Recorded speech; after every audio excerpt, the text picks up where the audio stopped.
काबिल सद एहतराम हजरत सादात इज़ाम बिलखुसूस हज़रत मौलाना सैयद गुलाम मोइनुद्दीन साहब किबला, हज़रत मौलाना सैयद मुफ्ती तहूर अहमद साहब किबला, उलमाए ज़वील एहतराम बिलखुसूस हमारे करम फरमा मखदूम गिरामी हम सब के बुजुर्ग खलीफे अशरफुल फ़ुक़हा हज़रत मौलाना खैरुल हसन साहब किबला, खतीब अहले सुन्नत बुलबुल बाग़े रज़ा, खलीफे ताजुश शरिया, खलीफे अमीन शरीयत, खलीफे अशरफुल फ़ुक़हा हज़रत मौलाना ज़ाकिर रज़ा साहब किबला, खलीफे अशरफुल फ़ुक़हा हज़रत मौलाना मुफ्ती सलीम साहब किबला, तशरीफ़ फरमा दीगर उलमाए किराम, सामीन किराम, अस्सलामु अलैकुम व रहमतुल्लाहि व बरकातुहू। अल्हम्दुलिल्लाहि व कफ़ा वस्सलातु वस्सलामु अला मुहम्मदिनिल मुस्तफ़ा व अला आलिहि व अस्हाबिहि अल्लज़ीना सईदू फ़ी मआरिजिल हक़्क़ि वल हुदा व खुलफ़ाए सादातिना अबी बकर सिद्दीक़िल अकबर व उमर अल फ़ारूक़िल आज़म व उस्मान ज़िन नूरैन व असदिल्लाहिल गालिब अलीय्यिल मुर्तज़ा व इब्निहिल इमाम हसनिल मुज्तबा व सिबतिहिल इमाम हुसैन शहीद दाफ़िइल कर्ब वल बला व उम्मिहिमा सय्यदतिन निसाइ फ़ातिमतुज़ ज़हरा व इब्निहि अब्दुल क़ादिर सय्यदना गौसिल वरा व सिराज उम्मती अबी हनीफ़ा इमाम अइम्मतिल हुदा व इमाम अहले सुन्नतिही मुजद्दिदिल आज़म लिदीनिही व शरीयतिही सय्यदना अहमद रज़ा व इब्नि शेख अल मुफ्ती अल आज़म मुस्तफ़ा रज़ा व इब्निही सय्यदी व सनदी व दुखरी शेख अल मुफ्ती अख्तर रज़ा व जमी अहले सुन्नति व जमाअती दाइमन अबदन अबदा। अम्मा बाद फ़अऊज़ु बिल्लाहि मिनश शैतानिर रजीम, बिस्मिल्लाहिर रहमानिर रहीम। अला बसीरतिन अना व मन इत्तबअनी, सदक़ल्लाहु मौलानाल अज़ीम। दुरूद शरीफ पढ़ें। अल्लाहुम्मा सल्लि अला सय्यदना मौलाना मुहम्मदिन मअदनी जूदि वल करम व आलिहि व सहबिहि व बारिक वसल्लिम। आज हम और आप पिराने पीर रोशन ज़मीर हुज़ूर सय्यदना शेख अब्दुल क़ादिर जिलानी गौसे आदम दस्तगीर रज़ियल्लाहु तआला अन्हु और अकाबिरीन मारहरा मुतहरा की बारगाह में खिराज अकीदत पेश करने के लिए हाजिर हुए। अल्लाह तबारक व तआला हम सब की हाजिरी को कबूल फरमाए, इस महफिल को दुनिया व आखिरत में हम सब के लिए जरिए नजात बनाए। मौला करीम अकाबिरीन मारहरा मुतहरा और सरकार गौसे आजम के फैजान से हम सबको मालामाल फरमाए और उनके बताए हुए चले हुए रास्ते पर चलकर जिंदगी गुजारने की तौफीक अता फरमाए। हजरात, कुछ देर के लिए कुछ बातें समाअत कर लें। बड़ी खुशी भी है आप तमाम हजरात से मुलाकात करके, और साथ में अफसोस भी है कि हुजूर ताजुल मशाइख हुजूर अमीन मिल्लत हम में बनफ्स नफीस तशरीफ न ला सके। हजरत को कुछ नमोनिया का भी असर हुआ और डायबिटीज 470 हो गई। हालांकि यह तारीख राजकोट के लिए थी, वो इत्तेफाक से जहन से निकल गया और आपके लिए हो गई, मगर यहां भी हजरत तशरीफ ना ला सके।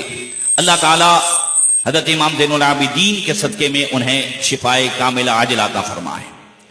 और दूसरा अफसोस ये है कि आज अभी थोड़ी देर पहले मेरे पीरजादे शहजादे हुजूर बुरहान मिल्लत मुफ्ती आज़म मध्य प्रदेश हजरत अल्लामा मौलाना डॉक्टर हामिद मियां सिद्दीकी अलैहि रहमत व रिज़वान का अभी विसाल हुआ।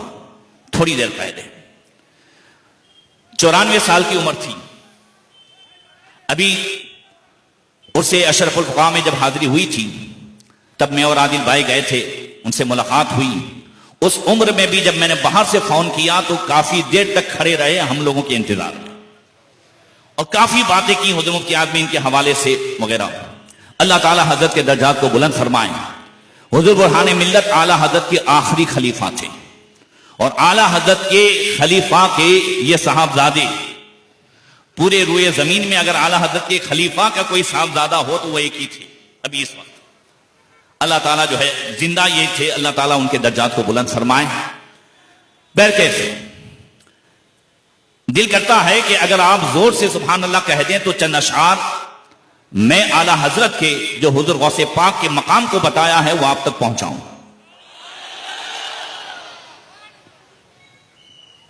औलिया किराम को बारगाह गौसियत से क्या मिला है? आला हज़रत फरमाते हैं, तेरा जर्रा महे कामिल है या गौस। जोर से, मुझे मालूम है कुछ शेर आपके ऊपर से जाएंगे, मगर उलमाए किराम, मुफ्तियान किराम पे भरोसा करते हुए कुछ शेर सुनाऊंगा, ताकि पता चले कि जो लोग दारुल से मंतिक, नाव और सर्फ निकाल करके सिर्फ फतवा रज़विया पढ़ाना चाहते हैं, उनसे कहना चाहता हूं कि अगर नाव और सर्फ मंतिक निकाल दो तो फतवा रज़विया है, हदाई के बख्शिश भी नहीं समझ में आए।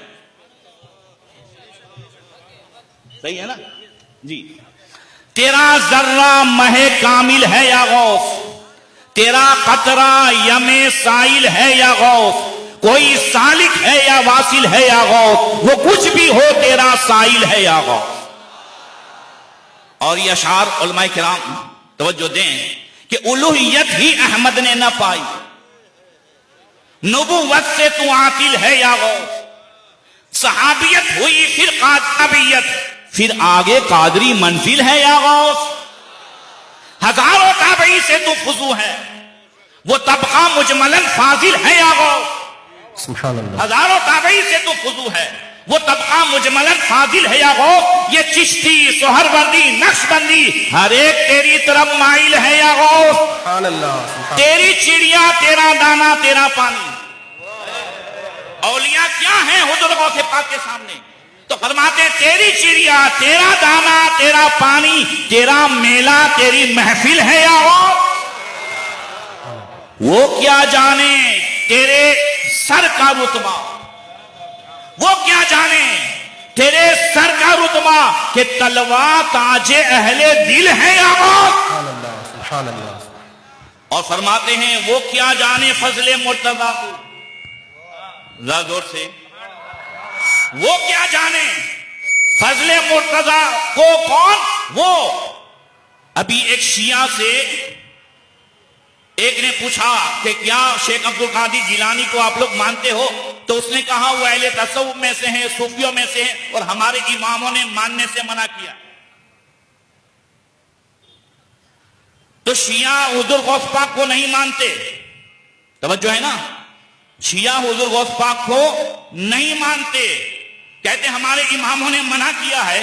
हकीकत में अलादत इन्हीं लोगों के ताल्लुक से फरमाते हैं वो क्या जाने फजले मुर्तजा को जो तेरे फजल का जाहिल है या गौस।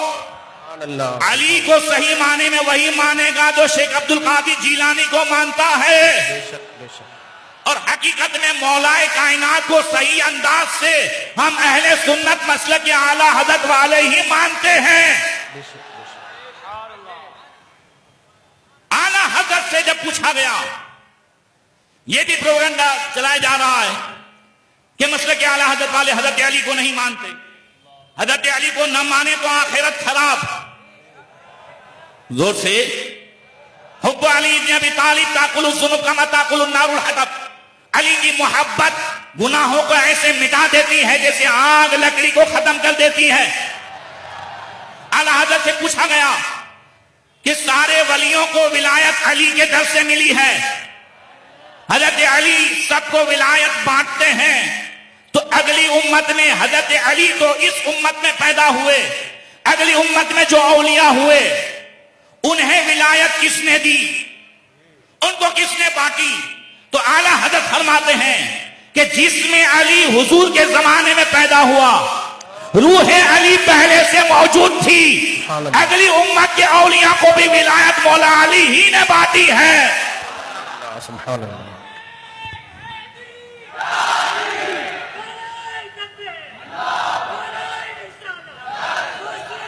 अब कान खोल के सुन लो, हम अहले सुन्नत मसलक के आला हज़रत वाले हजरत अली को 18 तारीख से वली नहीं मानते।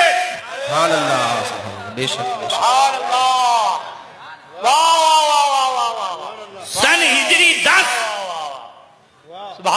हज्जतुल वदा के सफर के वापसी और गदीर खुम में जो ऐलान हुआ, तब से वली नहीं मानते।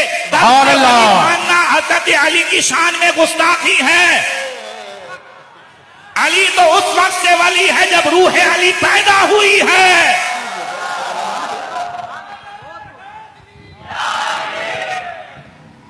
बात समझ में आ रही है ना? तवज्जो है? माइक बढ़ाओ, आवाज बढ़ाओ। अब ये जो है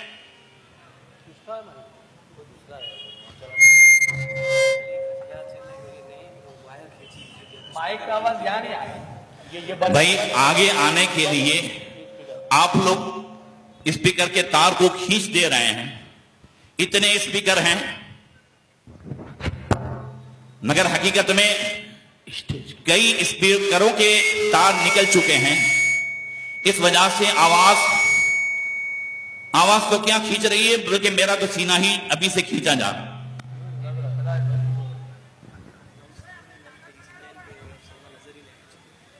मुफ्ती सलमान अजहरी साहब किबला आ चुके हैं, हमने साथ में दावत खाई है और अभी तशरीफ ला रहे हैं। बात समझ में आ रही? हम सब साथ में दावत खा के आए, अभी आ ही रहे हैं वो। तब तक तो मुझे बर्दाश्त करेंगे ना थोड़ी देर। तवज्जो है? अब जरा दोस्त से कह दो भाई, जो अली, जब से रूह अली पैदा हुई तब से वली हो, तो ऐलान की जरूरत है। तवज्जो है? नहीं, बिल्कुल ऐलान की जरूरत है। वो विलायत अली का ऐलान नहीं, बेशक मौलाए कायनात की फजीलत है। जो नबी ने फरमाया, मन कुंतो मौला फअलियुल मौला, मैं जिसका मददगार अली उसके मददगार। जोर से 3 लफ्ज है, उलमा बैठे हैं, वली, मौला और औला। वली, मौला और औला। वली, इन्नमा वलियुकुमुल्लाहु व रसूलुहु वल्लज़ीना आमनु लज़ीना युकीमुनस सलाह। अल्लाह तुम्हारा वली यानी मददगार। इन्नमा वलियुकुमुल्लाहु व रसूलुहु, रसूल तुम्हारे मददगार। और जो ईमान वाले, नेक साले, परहेजगार, नमाजी हैं, वो भी तुम्हारे मददगार। और मौला और औला, मौला हदीस में है हजरत अली के लिए, और औला हजरत अबू बकर के लिए। जरा जोर से और जोर से। तो मैं अर्ज कर रहा था, आला फरमाते हैं, वो क्या जाने फजले मुर्तजा को, जो तेरे फजल का जाहिल है या गौस, तेरे बाबा का फिर तेरा करम है। तेरे बाबा का फिर तेरा करम है, वरना ये मुंह किस काबिल है या गौस। आइए, जब इतना सुन लिया तो अब आपकी जानिब से और पैलेस्टाइन के उन मजलूम मुसलमानों की जानिब से, हम सब की जानिब से गौसे पाक की बारगाह में ये इस्तिगासा के अशआर पेश करते हैं कि तलब का मुंह तो किस काबिल है या गौस, मगर तेरा करम कामिल है या गौस।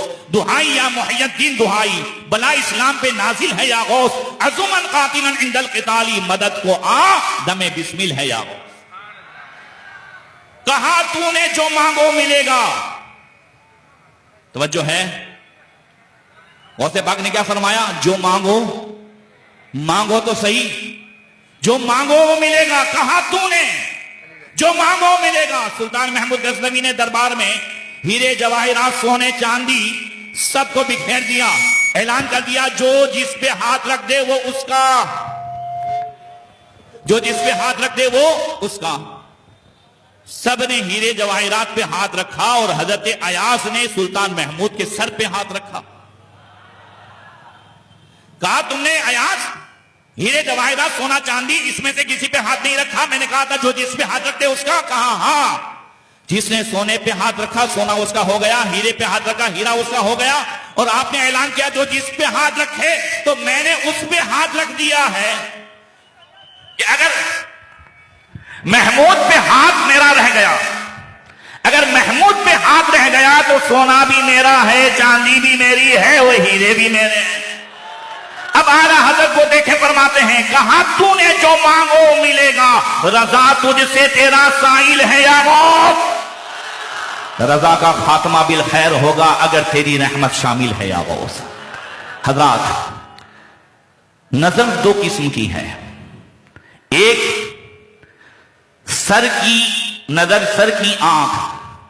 आंखें 2 किस्म की, एक सर की आंख और एक दिल की आंख। सर की आंख से सामने वाला दिखे और दिल की आंख से आगे भी नजर आए, पीछे भी नजर आए, फ्यूचर भी नजर आए और पास्ट भी नजर आए। ये दिल की आंख कब मिलती है? तो अल्लाह ने 13वें पारे में फरमाया सूरह यूसुफ के आखिर में, महबूब फरमा दो अला बसीरतिन अना व मन इत्तबानी, मैं और मेरी पैरवी करने वाले, मेरे नक्शे कदम पर चलने वाले दिल की आंख रखते हैं। दिल की आंख सुन्नत मुस्तफा पर अमल करने से मिलती है। दिल की आंख शरीयत मुतहरा पर अमल करने से मिलती है। दिल की आंख गुनाहों से बचने से मिलती है। गौसे पाक फरमाते हैं, नजर तो इला बिलादिल्लाह जमान का खरदलतिन अला हुक्म इत्तिसाली, मैं दुनिया को ऐसे देख रहा हूं जोर से जैसे राई का दाना जंगल में, मैदान में राई का दाना हथेली में हो तो नजर आए, मगर मैदान में अगर राई का दाना है तो, मगर गौसे पाक फरमाते मैं ऐसे देखता हूं। और एक ऐसी बात करूं जो शायद आपने कम सुनी हो। गौसे पाक की वो करामत, फिर उसी से आगे बढ़ता हूं। और इस करामत को आला हजरत ने अद-दौलतुल मकिया में तहरीर फरमाया है। और उसमें चूंकि अद-दौलतुल मकिया का टॉपिक है इल्म गैब, आला हजरत ने एक करामत से 72 इल्म गैब का सबूत हुजूर गौसे पाक से दिया है। तवज्जो है ना? जोर से कह दो। इतने बड़े मजमे में आप ऐसे सुभान अल्लाह न कहें जैसे घर में बात करते हैं। अब पता चला, सही है ना जी? अल्हम्दुलिल्लाह, डरे ना किसी से। अकबर डरे नहीं दुश्मन की फौज से, लेकिन शहीद हो गए बीवी की मौत से। तो डरे नहीं आप। बात समझ में आ रही? जी। बात ये कर रहा था, हजरत अबुल मजद आला हजरत फरमाते हैं, एक दिन गौसे पाक की बारगाह में खड़े थे और दिल में ये सोचते हैं कि काश शेख अब्दुल कादिर जिलानी से कोई करामत देखने को मिल जाए।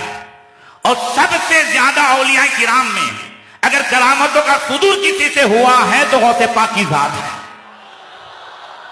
अंबिया में सबसे ज्यादा मौजिज़ात का ज़ुहूर हुआ है तो हमारे नबी से। और औलिया किराम में अगर करामतों का सुदूर किसी से हुआ है तो गौसे पाक सबसे ज्यादा। हुजूर गौसे पाक मुस्कुराए, उन्होंने दिल में सोचा था, मुस्कुराए, फरमाया अभी अभी 5 आदमी आने वाले हैं। अबुल मजद पहला आदमी अजमी होगा। इधर डिस्टर्ब न करें, तवज्जो है ना? इधर देखें, पहला आदमी अजमी होगा, गोरा चिट्टा सुर्ख रंग का होगा, उसके दाएं गाल पे एक तिल होगा, जोर से, और ठीक 9 महीने के बाद जमीने बधाई में जाएगा तो वहां शेर उसे चीर फाड़ देगा, वहीं इंतकाल करेगा, वहीं दफन होगा। और कल कयामत में अल्लाह ताला उसी जगह से उसे खड़ा करेगा। अभी एक हुआ, फिर फरमाया दूसरा इराकी होगा, वो भी गोरा चिट्टा सुर्ख रंग का है और काना भी है और लंगड़ा भी है बाएं पांव से। वो हमारे पास 1 महीना इलाज के लिए आया है, मगर उसे अच्छा नहीं होगा और इसी जगह उसका इंतकाल होगा। तीसरा जो है मिस्री शख्स होगा, मिस्र इजिप्ट का, वो गंदमी रंग का होगा, उसके बाएं हाथ में 6 उंगलियां हैं। ये सब पहली मतलब आ रहे थे गौसे पाक की बारगाह में। बाएं हाथ में 6 उंगलियां हैं, बाएं पांव की रान में नेज़े का जख्म है जो आज से 30 साल पहले उसे लगा था। 30 साल, और ये यहां से हिंदुस्तान जाएगा, वहां 30 साल तक जिंदा रहेगा, तिजारत के लिए जाएगा, और वहीं हिंदुस्तान में 30 साल के बाद उसका इंतकाल होगा। चौथा शामी शख्स आएगा, वो भी गंदमी रंग का है, और उसके हाथ की उंगलियों में गट्टा है।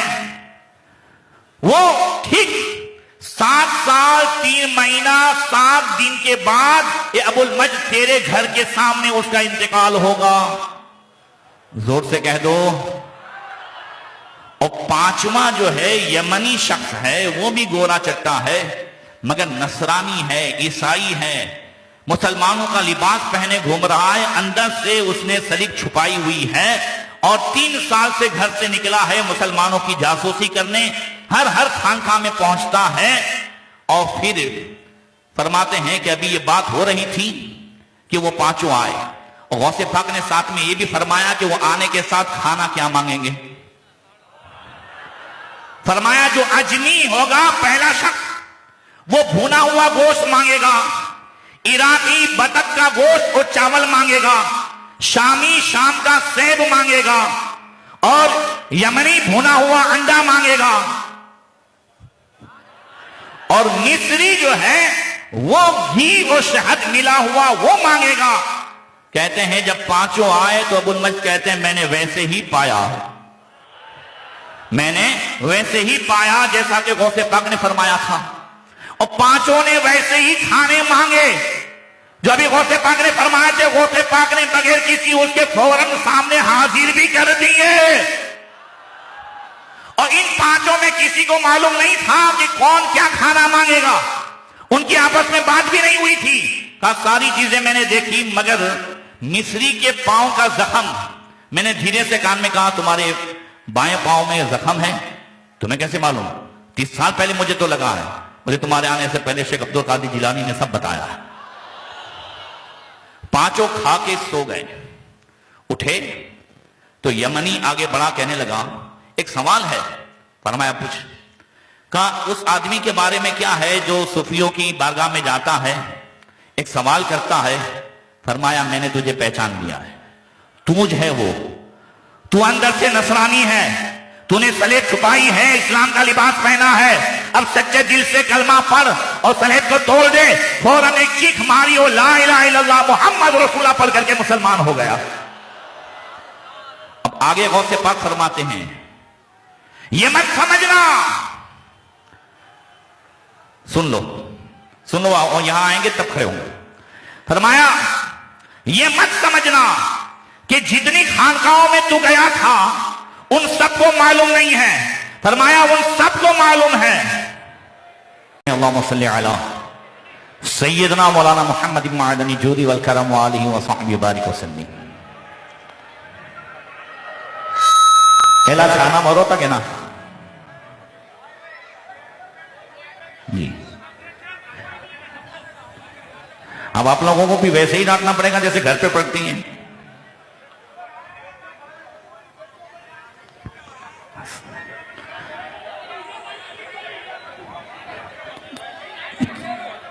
चलिए बुलंद आवाज से कह दें या रसूल अल्लाह, और बुलंद आवाज से या रसूल अल्लाह। बात चल रही थी दिल की आंख पर और गौसे पाक रज़ियल्लाहु तआला अन्हु कि वो करामात जो आला हजरत ने दौलतुल मखिया में तहरीर की वो मैंने आप तक पेश की। बात पहुंची थी उस यमनी नसरानी जो गौसे पाक की बारगाह में ईमान ले आया। तो आगे गौसे पाक फरमाते हैं कि तुम 3 साल से हर सूफी की बारगाह में गए, खानका में गए, तो यह मतलब मत समझना कि उन लोगों ने तुझे पहचाना नहीं, तुझे देखा नहीं, तेरे अंदर के सलीब को पहचाना नहीं। वो सब भी पहचान चुके थे मगर उन्होंने ये भी देखा था कि तेरा इस्लाम कबूल करना शेख अब्दुल कादिर जिलानी के हाथ में है, इसलिए वो नहीं कह रहे थे। बहरके ये गौसे पाक रज़ियल्लाहु तआला अन्हु की आंख थी। और आला हज़रत फरमाते हैं इब्ने ज़हरा को मुबारक हो और उसे कुदरत कादरी पाए तसद्दुक मेरे दुल्हा तेरा। गौसे पाक को तो अल्लाह ताला ने ये कुदरत अता फरमाई है मगर गौसे पाक रज़ियल्लाहु तआला अन्हु की शान ये है कि आपसे जिसकी निस्बत हो जाए वो कादरी सिलसिले का हर बुजुर्ग भी दिल की आंख रखता है। उन्हीं में से हजरत शाह बरकतुल्लाह, जोर से उनकी नजर देख ले। हजरत सैयद अहमद अली अलाउद्दीन साबिर कलियरी रजी अल्लाह ताला अन्हु कि उर्स पाक का मौका था। हजरत शाह बरकतुल्लाह ने एक दुर्वेश को भेजा, जाओ उधर, वहां से जो इनाम मिले, जो तोहफा मिले वो लेकर के आना। वो उधर पहुंचे। रास्ते में खेत में एक साहब खेत को पानी दे रहे थे। उन्होंने बुलाया और 7 मोती दिए, जोर से 7 मोती दिए और फिर एक दस्तार दी और फरमाया कि जाओ जाकर के कह देना कि यही पैगाम है, यही रिसाला, यही पैगाम है, यही रिसाला।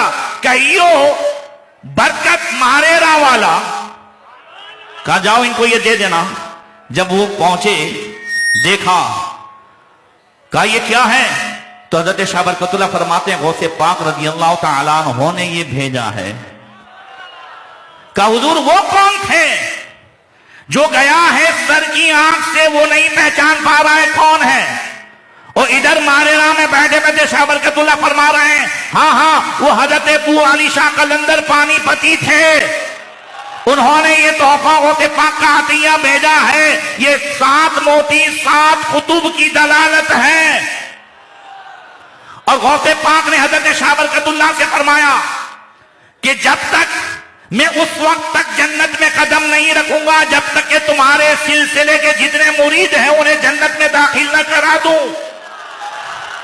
जब गौसे पाक, शाह बरकतुल्लाह, शाह ख्वाजा दाना, इन सब की आंख का ये आलम है तो मुस्तफा की आंख का आलम क्या होगा?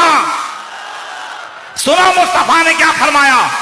मुस्तफा ने 1400 साल पहले जो देखा, 1400 साल जो आज हुए और उसके आगे तक देखा, फरमाया ला तक़ुमुस्सा हत्ता युक़ातिल मुस्लिमून अल यहूद फयक़्तुलुहुल मुस्लिमून हत्ता तक़्तदी यहूदी मिन वराइल हजर अव शजर फयक़ूलुल हजर अव शजर या अब्दुल्लाह या मुस्लिम हादा यहूदी खल्क़ी ताल फ़क़्तुलहु।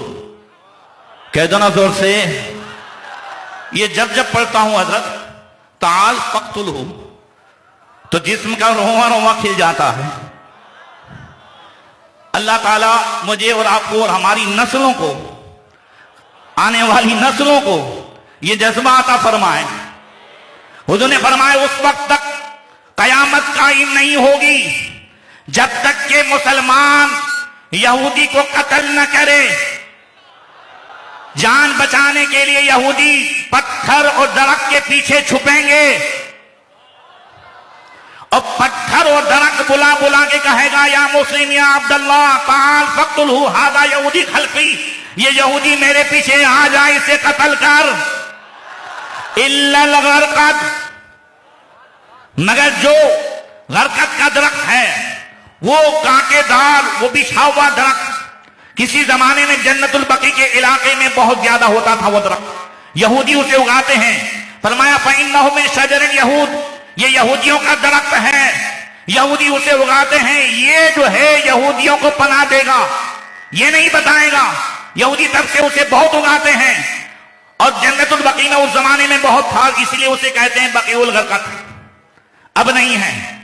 कहना यह है, हुजूर ने एक तो यह फरमाया, दूसरा हजरत अब्दुल्लाह इब्न हवाला से बहुत सारी निशानियां बयान फरमाई।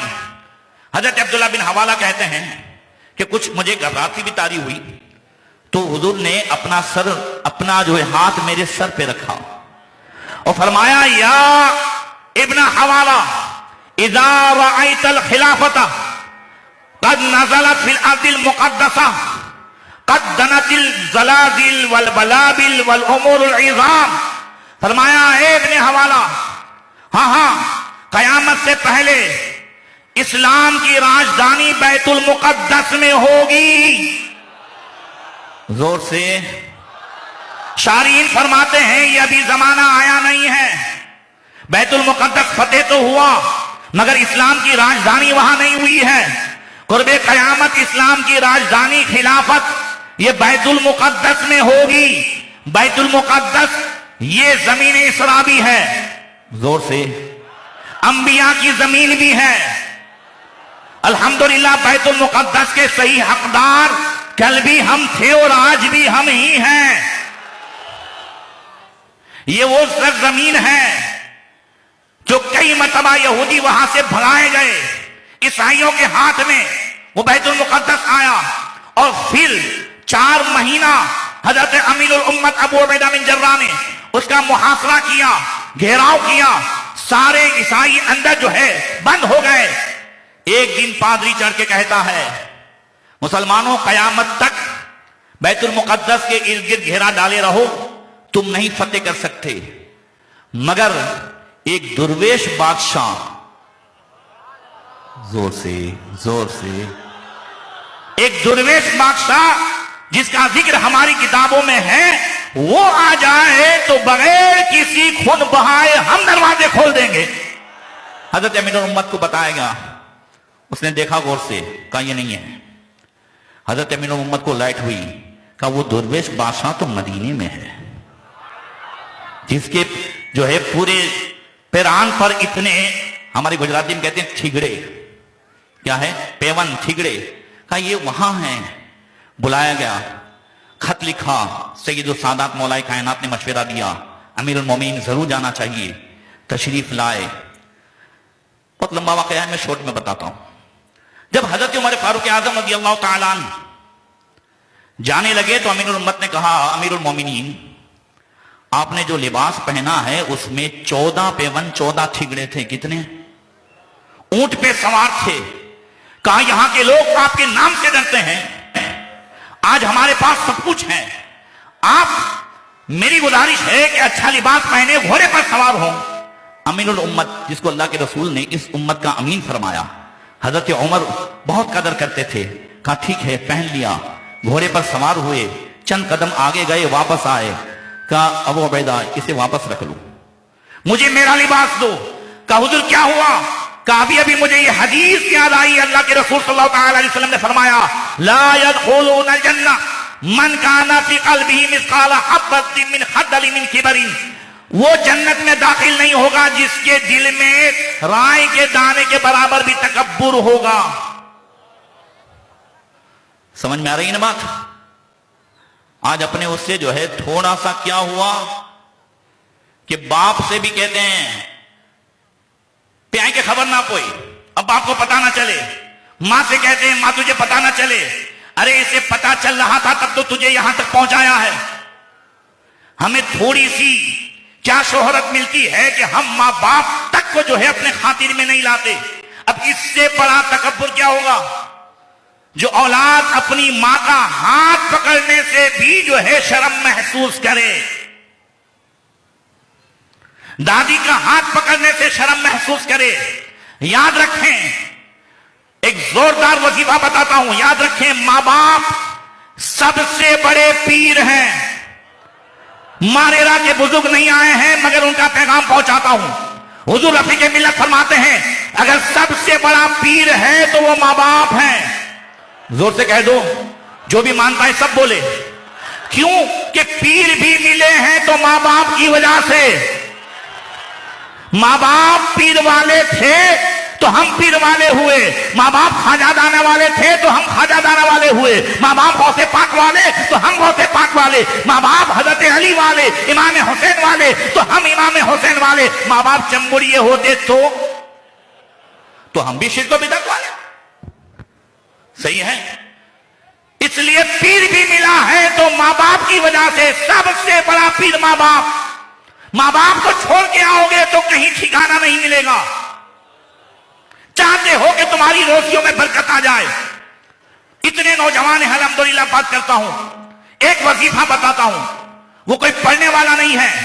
जब घर में बहन की शादी हो, डिलीवरी का मसला हो, बाप परेशान हो उसके इंतजाम के लिए, तुम्हारी सैलरी भले थोड़ी हो, आमदनी भले थोड़ी हो, उस वक्त बाप के सामने खड़े होकर के कह देना अब्बा मैं बैठा हूं, हो जाएगा इंशाल्लाह, अब्बा मैं बैठा हूं, हो जाएगा।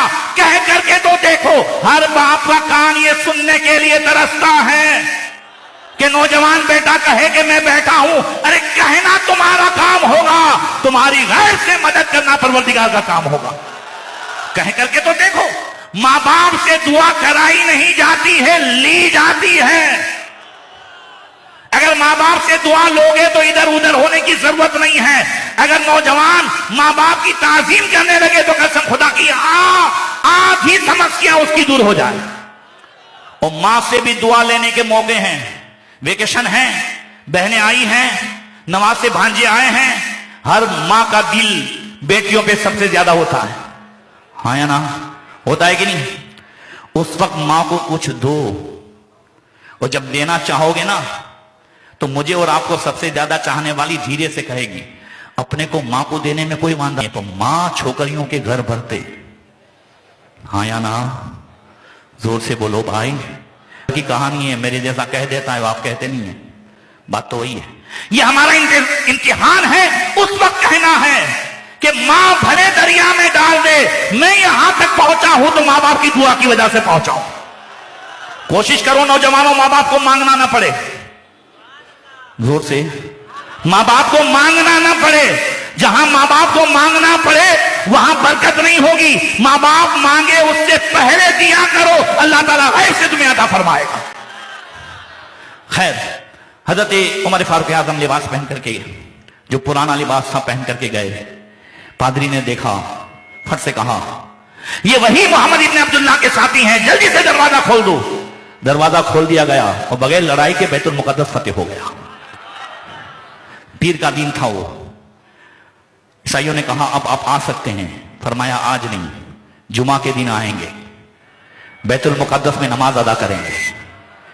कुछ लोग जो फसादी थे उनके पेट में दर्द हुआ कि चंद पादरियों के कहने से एक मुसलमान का चेहरा देख करके दरवाजा खोल दिया, खून भी नहीं बहाया।